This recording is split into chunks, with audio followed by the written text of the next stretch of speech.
Hello everyone! In this video, I'll show you how to transfer money from CoinMarketCap to Binance.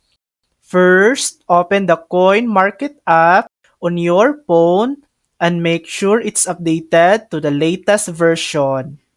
Sign in and go to the Portfolio tab at the bottom.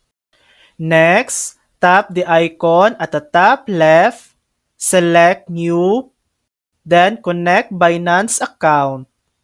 Tap Continue, and then confirm to link your Binance account.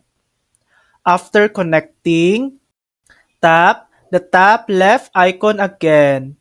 Go to your Binance portfolio and tap Add Transaction.